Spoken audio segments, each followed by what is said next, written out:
বাবার বাড়িতে ৩-৪টা বোন যখন একসাথে হয় তখন কতই না মজা লাগে। সবাই একসাথে বেড়াতে আসা, অনেক মজা করে আনন্দ করে একসাথে নাস্তা করা, অনেক মজা লাগে। আসলে এটা ভাষায় বলে প্রকাশ করার মতো না।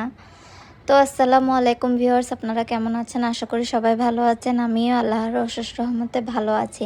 আজকে আপনাদের সাথে শেয়ার করব আমরা বোনরা মিলে কি বানিয়েছিলাম বিকালের নাস্তার জন্য। এখানে আপনারা দেখতে পাচ্ছেন ইস্ট দিয়ে আগে থেকে ডোটা মেখে রেখেছিলাম আমরা, এবং চিকেন বন বানানোর জন্য আমরা প্রস্তুতি নিচ্ছিলাম। একদিকে আমার বোন বনগুলো এক এক করে বেলে নিচ্ছিল, অন্যদিকে ও চিকেনটাও বসাই দিয়েছিলাম আমি। এবং চিকেন দিয়ে আপনারা দেখতে পাচ্ছেন কিভাবে আমরা বনটা বানিয়েছিলাম, এবং এক এক করে আমরা কয়েকটা বন বানিয়েছিলাম।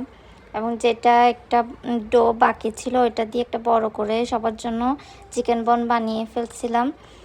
প্রথমে আমরা অনেক ভয় পেয়েছিলাম হবে কি না, কিন্তু না, অনেক সুন্দর হয়েছে বনগুলো খেতে এবং দেখতেও অনেক সুন্দর লাগছিল।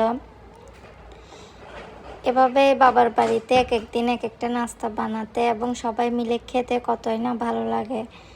আপনারা দেখতেই পাচ্ছেন এখানে তেলের মধ্যে সামান্য করে তেল দিয়ে ফ্রাই প্যানের মধ্যে আমরা বনটা বসিয়ে দিয়েছিলাম, এবং বনটার কালার অনেকটাই সুন্দর হয়েছে, আপনারা দেখতেই পাচ্ছেন।